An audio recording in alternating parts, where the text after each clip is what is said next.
Boa noite. O que vou relatar aqui aconteceu comigo e minha esposa, em Foz do Iguaçu. Na época do fato ocorrido, tínhamos noivado, dias antes, e como estávamos entrando de férias em nossos respectivos empregos, marcamos uma bela viagem para comemorar. Mais um passo dado juntos. Para nos divertir, namorar e fazer uns planos para o nosso futuro. Afinal, tínhamos o sonho de nos casar e viver o resto de nossas vidas juntos, pois nos amamos muito. Como se segue até os dias atuais.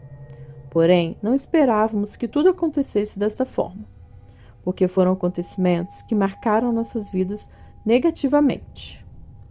O ano era 2006. Noivamos numa quinta-feira do mês de março daquele ano. Lembro-me que o carnaval havia acabado há poucos dias e estávamos bastante empolgados com o que planejamos. Naquele dia, reunimos nossa família para anunciar nosso noivado e revelar nossa viagem a Foz do Iguaçu, pois entraríamos de férias na sexta-feira seguinte e viajaríamos na madrugada de sábado. A propósito, meu nome é Manuel e minha esposa se chama Tatiana. Minha futura esposa na época foi quem conseguiu essa magnífica viagem para nós dois, por intermédio de um tio e um primo, que viviam há anos por lá e resolveram quase tudo para que pudéssemos trabalhar tranquilos em nossas corridas vidas. Eu sou engenheiro eletrônico de software em São Paulo e Tati, como eu a chamo carinhosamente, era chefe de RH. Saímos no sábado às 3 horas da manhã de casa para o aeroporto e bem cedo estávamos chegando ao solo daquele belo lugar. Assim que chegamos, o primo de Tati ligou para ela para saber se já havia chegado e disse que estava no saguão do aeroporto nos esperando com o carro para nos levar dali. A ideia inicial era irmos para a fazenda do tio dela, mas ela mais uma vez me surpreendeu. Encontramos o David, um rapaz bem mais novo que nós e muito amigável. Logo fiz amizade e David já era noivo de uma moça, como nos contou no meio do caminho. De repente, Tati se debruçou no banco da frente do carro e cochichou no ouvido de seu jovem primo. E eu, sem entender nada, David disse: "Deixa comigo, prima." E começou a mudar o trajeto da rota. Logo, estávamos entrando em uma lindíssima pousada, que inclusive recomendo muito. A pousada Mama Gaia. O lugar era simplesmente mágico. E Tati já havia feito as reservas para nós dois ali. E eu adorei. Desembarcamos e combinamos de ir para a fazenda do seu tio em 3 dias. Nos despedimos de David e antes de retornar, David disse para tomarmos cuidado com a quaresma. Disse que na quaresma as coisas ruins aumentam. Pegou, aumentou o som do carro e saiu acelerado. Essas coisas de adolescente. Aqueles 2 dias lá foram os únicos que eu gostaria de ter em minha memória. No 3º dia daquela verdadeira lua de mel antecipada, pegamos um táxi, chamado pela recepção, para nos levar à fazenda do tio de Tati, de nome João Pedro. Passamos por um rancho chamado Peter John e achei bem legal também. E mais à frente já tínhamos a visão da tal fazenda do Pedro. O motorista do táxi, até então calado, nos disse para termos cuidado com as noites ali, pois coisas estranhas andavam acontecendo por ali. Disse não saber ao certo do que se tratava, mas seja lá o que fosse, saía às noites e atacava as pessoas nas estradas às vezes. Escutamos quieto. Logo, adentramos a porteira do local e finalmente chegamos à residência da imensa fazenda. Cumprimentamos seus tios e David estava nas baias cuidando dos animais. Pegamos as bagagens no carro e antes de sair o motorista agradeceu e pediu para não esquecer o que ele havia falado. A tia de Tati perguntou o que havia acontecido e nós falamos que o motorista havia falado. A tia complementou que ele estava certo, que deveríamos evitar ficar do lado de fora à noite, pois havia um animal atacando as criações de vez em quando. Porém, já havia alguns dias que não aparecia, mas de qualquer forma seria prudente evitar. A casa era imensa e eles haviam reservado para nós dois uma suíte completa, independente das instalações da casa. Era tudo perfeito ali e seus parentes adoráveis. Bom, desfizemos as malas rapidamente para pôr em ação o nosso objetivo principal, que era conhecer as famosas cataratas de Foz do Iguaçu. Como ir a Foz e não visitar aquelas maravilhas queda d'água, né? Não tem como. O senhor João Pedro me levou até uma garagem bem grande e me entregou a chave de um jipe novinho e disse que poderíamos usar sem problema enquanto estivéssemos ali. Eu agradeci e peguei aquele baita carro, buzinei e assim que Tati saiu na porta, disse a ela: "Vamos, as cataratas estão nos esperando, meu amor." E ela, como uma criança saltitante de felicidade, veio e sentou ao meu lado. Antes de sair, sua tia lembrou e pediu para não vir tão tarde. Concordamos e acelerei para o passeio. Na volta, por volta das 18 horas, a noite já se aproximava. Enquanto, na rua que dava acesso à fazenda, um homem muito estranho nos olhava passar. Quando passamos por ele, desacelerei o carro para não fazer tanta poeira. E pude reparar que ele olhava diretamente para Tati, como se ela fosse um prato de comida. Olhando pelo espelho retrovisor, vi aquele homem nos acompanhar com o olhar, até a estrada da fazenda. E quando deitei a porteira, vi ele dando passos na direção da porteira, como se viesse atrás de nós. Assim que estacionei, David veio ao nosso encontro com algumas cervejas, e fizemos um brinde. Dona Adelina, a tia, serviu uma travessa de frango ao passarinho, aliás, o melhor que já provei até hoje. E ficamos todos ali, naquela bela sacada, conversando fiado e assuntos do nosso cotidiano. Do nada, olhei para a porteira que já estava fechada, porém, entre as grossas grades de ferro, dava para ver a silhueta de uma pessoa que, pelo chapelão de campineiro que usava, dava para perceber que era aquele estranho homem da estrada. Perguntei a David se o conhecia. David respondeu que era um homem que fazia ronda na rua de acesso, que ninguém conhecia direito, mas foi empregado pelo sindicato devido aos ataques aos animais. Disse que, curiosamente, depois que ele começou, há uns 15 dias atrás, os ataques cessaram. E apesar de ser muito estranho, deu resultados rápidos. Perguntei a ele ainda se não gostavam de criar cães. Ele respondeu que eles tinham um casal de Dobermans, mas foram encontrados estraçalhados há 2 semanas, onde foram ao sindicato da região e eles arrumaram aquele homem como capataz, para ficar de olho nas cercas que dividem as matas das fazendas. Mas de vez em quando ele passa por esse lado também. Que diabo de bicho conseguiria matar 2 cães tão ferozes como Dobermans? Perguntei. Bom, dizem ser onça. Coitada, a onça é sempre a mais acusada. Mas por aqui só se vêem as pardas, não pintadas, como sugere. Eu acho que foi coisa de gente ruim mesmo. Com uma boa faca, um homem faz qualquer coisa. Ou um lobisomem, como disse papai. Eis, papai, o senhor já está ficando velho. Lobisomem, terminou David, em resposta ao senhor João. É, rapazinho, pois vocês todos sentem aqui e lhes conto uma história que nunca lhe contei por sua ignorância. E no fim, digo o que achou. Sentem aqui, seus moleques, disse o velho senhor. Todos sentamos ansiosos e apreensivos. E quando todos ali fizeram silêncio, ele começou a falar. Década de 60, vocês nem sonhavam em nascer. Seus molecote. Sua mãe lavava roupas no Amazonas, onde vivíamos como ribeirinhos que éramos. Naquela época, graças a Deus, vivíamos da pesca, e eu com a traneira que tenho até hoje. Passava todo dia pescando e vendendo no mercado de lá. Trocava por dinheiro e alimentos. Todo santo dia e só voltava à noite. Um dia estava chegando com o barco em casa. Olhei para a beira do rio e vi minhas calças sendo levadas pelas correntezas. E ouvi os gritos de sua mãe que vinham de dentro de nossa palafita. A casa sacudia como um treme-terra. Joguei as 2 âncoras no rio e pulei naquela água barrenta e nadei mais que atleta até a margem. Arrombei a porta e dei de cara com aquilo, que era uma besta que perseguia sua mãe querendo matá-la a qualquer custo. E ela afugentava o bicho com uma peixeira. Assim que entrei, pulei nas costas do bicho, que facilmente me lançou na parede de taipa. Aquilo parecia fissurado por sua mãe, e nem ligava para minha presença, e se babava todo. Parecia não comer há muito tempo. Então, peguei meu punhal e eu cravei no bucho daquela criatura, que urrou de dor e me deu uma pancada. Com as garras, e aqui está a prova. Mostrou as cicatrizes nas costelas, como as de garras.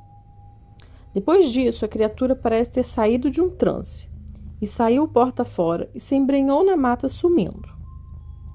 Peguei sua mãe no colo com todo o vigor que tinha e saí correndo para o curandeiro que havia na aldeia mais próxima. Eram ciganos que estavam ali, e a senhora me ajudou. Fez os primeiros socorros na sua mãe, e quando falei o que fez aquilo com ela, ela disse que foi um calau-calau, na linguagem deles, ou seja, um homem-lobo. Eu não acreditava, mas não dava para duvidar do que presenciei. Logo em seguida, a curandeira falou que ele estava obcecado por nosso filho e que estava no ventre de sua mãe. Eu, ignorante, como tu é hoje, meu filho, agradeci, paguei e mandei ela ir para o inferno. Peguei minha velha no colo e fui embora.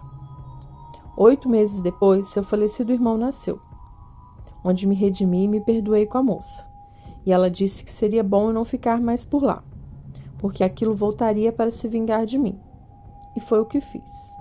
Aqui estamos até hoje, terminou seu relato o senhor João Pedro. Nossa, pai, eu não sabia dessa história e por que nunca me falou do meu irmão? Disse David.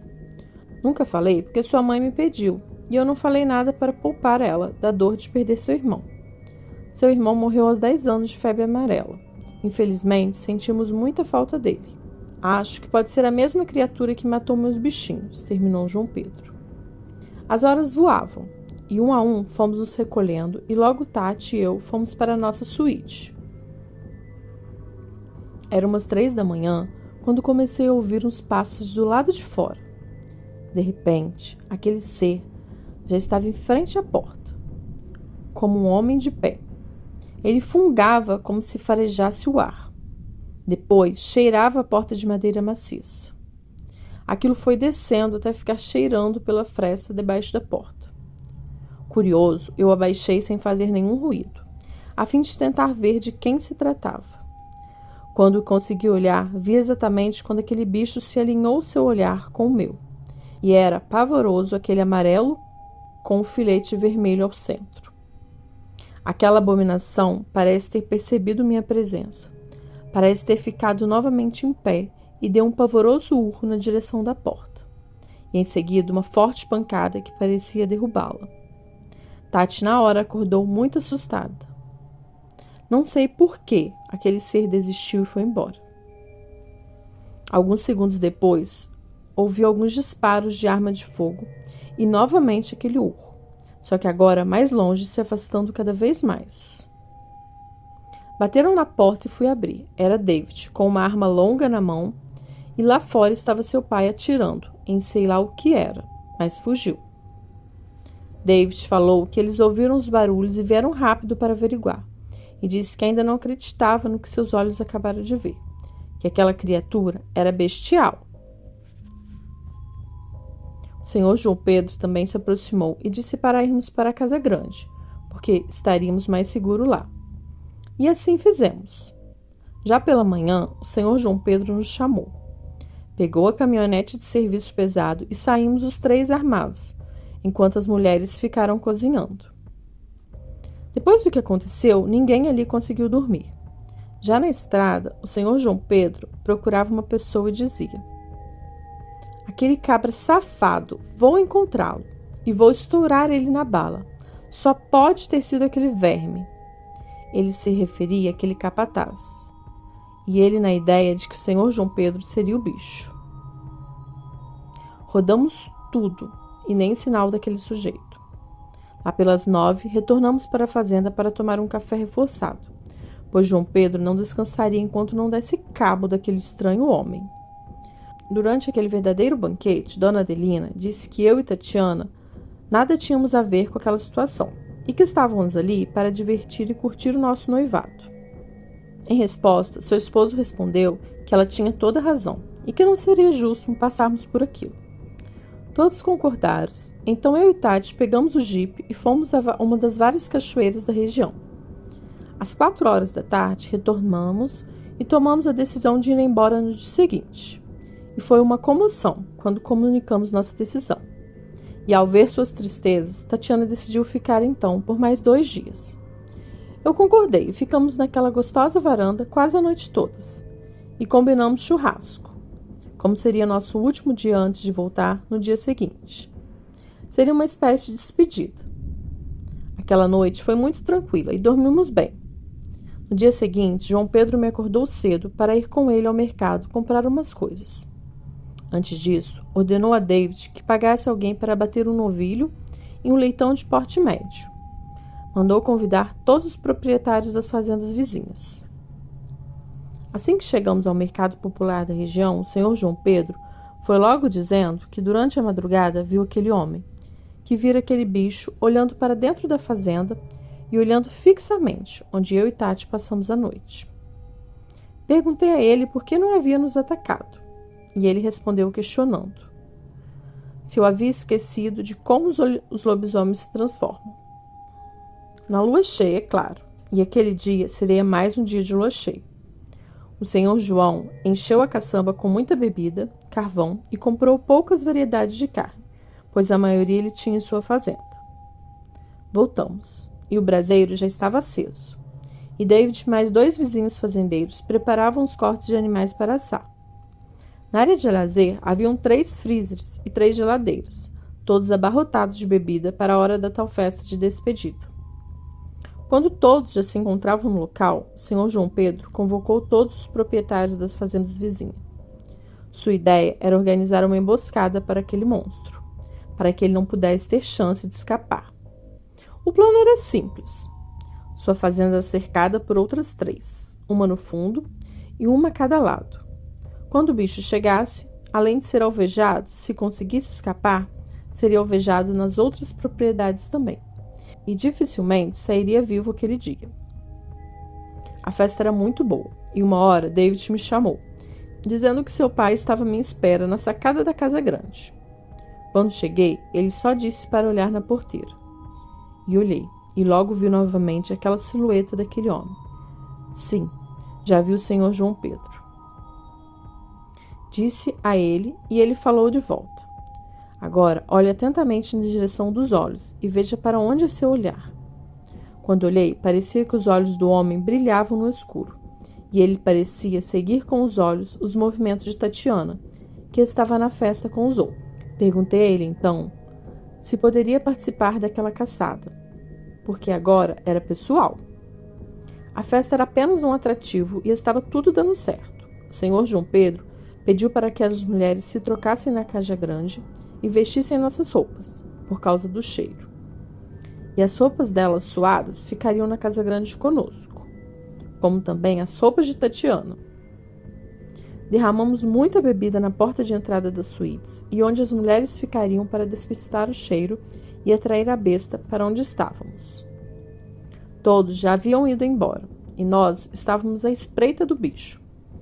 Todas as luzes apagadas do lado de fora, e na casa grande, todas as portas apenas encostadas, e janela entreabertas. Enfim, ouvimos um grito que lembrava muito um uivo. Nós capengávamos de sono e logo despertamos. Estávamos apreensivos, mas não ouvimos mais nada. Começamos a ouvir pavorosos gritos de terror. O lobisomem era muito astuto e foi direto para a suíte onde estavam as nossas mulheres. Saímos correndo em direção daquele cômodo da casa, que era por fora dela. Quando chegamos, vi aquela fera que não sei como derrubou a porta e acuava as 2. Ele nos viu e se pôs nas patas traseiras e se virou para atacar. Foi nessa hora que pude ver aquele monstro direto. Era um ser de mais de 2 metros. Pele pelos negros, olhos amarelos de ódio e grandes garras que mais lembravam mãos e pés. Cabeças lembrando de um cão, porém com grandes orelhas e um curto focinho.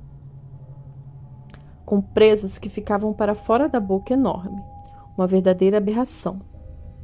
Na parte da barriga onde ficava a costela havia uma enorme cicatriz, que era da facada que levou no passado, de João Pedro, a quem ele atentou atacar primeiro, mas antes disso deu um tiro de pistola, que pegou no ombro. João deu logo outra, com uma garrucha, que pegou na região lombar. Mesmo assim, aquilo saltou para cima de nós, três, e nos esquivamos, pulando para os lados que ele passou, direto, fugindo para a cerca e fomos atrás dele atirando. Ele deixava um grande rastro de sangue por onde passava. Fomos ver as mulheres se haviam ferimentos, mas felizmente foi apenas um susto. Nós conseguimos chegar a tempo. Ouvimos um breve uivo rouco, mas logo foi interrompido por muitos disparos na fazenda vizinha. De certa forma, o plano do Sr. João havia dado certo, mesmo que não de maneira que ele imaginou, pois queria ele mesmo matar aquele desgraçado. Na despedida no dia seguinte, a última a se despedir de nós, no saguão do aeroporto, Dona Adelina, nos desejou felicidades para nós três, e eu olhei para Tati. Ela estava grávida. Tati sorria e chorei de emoção, porque seria meu primeiro filho. É impressionante que o desconhecido pode nos revelar.